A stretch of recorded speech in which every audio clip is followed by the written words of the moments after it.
जम्मू कश्मीर के किश्तवाड़ में सुरक्षा बलों को बड़ी सफलता मिली है।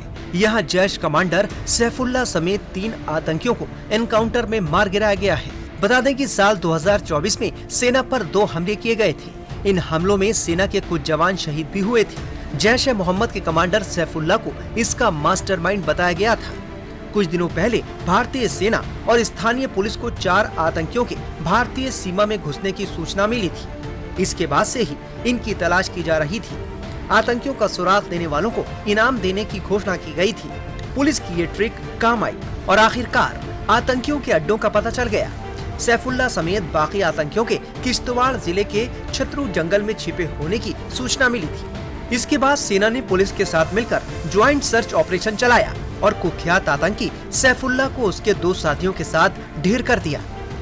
सैफुल्लाह पर 5 लाख रुपए का इनाम था। सैफुल्लाह पाकिस्तान स्थित आतंकी संगठन जैश ए मोहम्मद का टॉप कमांडर था। फिलहाल सुरक्षा एजेंसियां लगातार हेलीकॉप्टर और ड्रोन सर्विलांस के जरिए सर्च ऑपरेशन चला रही हैं।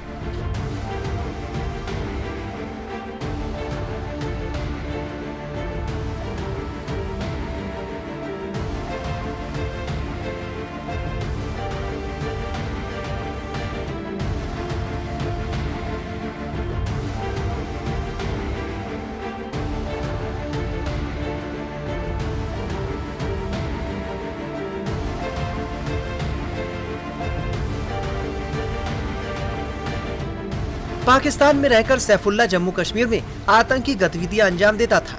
भारतीय सेना को पिछले 2 साल से उसकी तलाश थी। सैफुल्लाह ने ही 15 जुलाई 2024 को डोडा में भारतीय सेना पर हमला किया था। सैफुल्लाह को स्वारू के नाम से भी जाना जाता था। सैफुल्लाह जम्मू कश्मीर के युवाओं को बरगलाकर आतंकी संगठन में भर्तियां भी करता था। इधर जम्मू के अखनूर सेक्टर में पाकिस्तान की तरफ से संघर्ष विराम का उल्लंघन किया गया। बीती रात की गई फायरिंग में भारतीय सेना के एक जेसीओ घायल हुए थे, जिनकी बाद में शहादत हो गई। बताया जा रहा है कि पाकिस्तान ने ये गोलीबारी आतंकियों की घुसपैठ कराने के मकसद से की थी, लेकिन भारतीय सेना ने इस कोशिश को नाकाम कर दिया।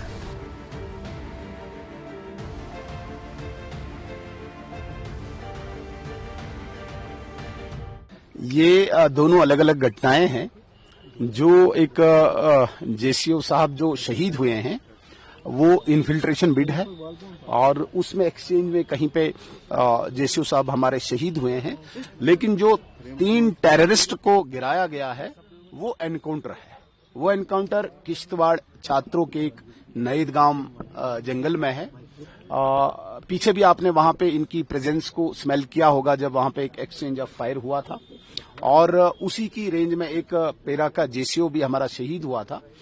आज उसी ग्रुप के साथ दोबारा से शायद एक्सचेंज ऑफ फायर हुआ और 3 टेररिस्ट को गिराया, वहां पे मार गिराया।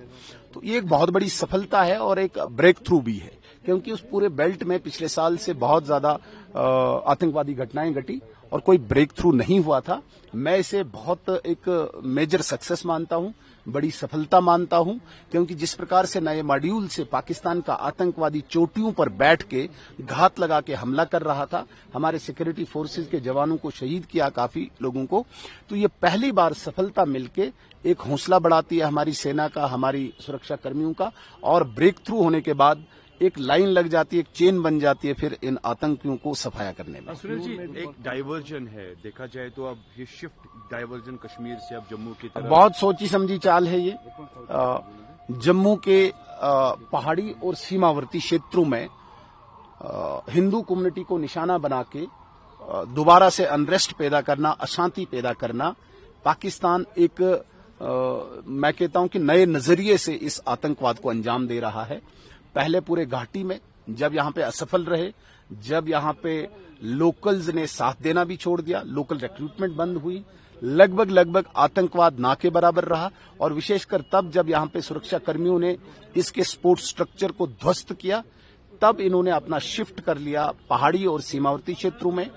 हो सकता है वहां पे अभी इस प्रकार का एलिमेंट मौजूद हो जो इनको सपोर्ट कर रहा हो, जो इनको लॉजिस्टिक सपोर्ट दे रहा हो, और उस लॉजिस्टिक सपोर्ट की वजह से पहाड़ की चोटियों पे बैठकर वो घात लगाने में सक्षम हुए। लेकिन मैं स्पष्ट करना चाहता हूं, जिस भी मॉड्यूल के साथ आएंगे, जिस भी नए एक नजरिए के साथ आएंगे, हमारी सिक्योरिटी फोर्सेज, हमारी सुरक्षा एजेंसियां उससे भी सख्त जवाब से उनको वहीं पे निपटेंगे, ये हमें विश्वास है। बता दें कि जम्मू कश्मीर में पिछले कुछ दिनों में आतंकी घटनाओं में एक बार फिर इजाफा देखने को मिला है। सेना और जम्मू कश्मीर पुलिस आतंकियों के मंसूबों को नाकाम करने में जुटी है।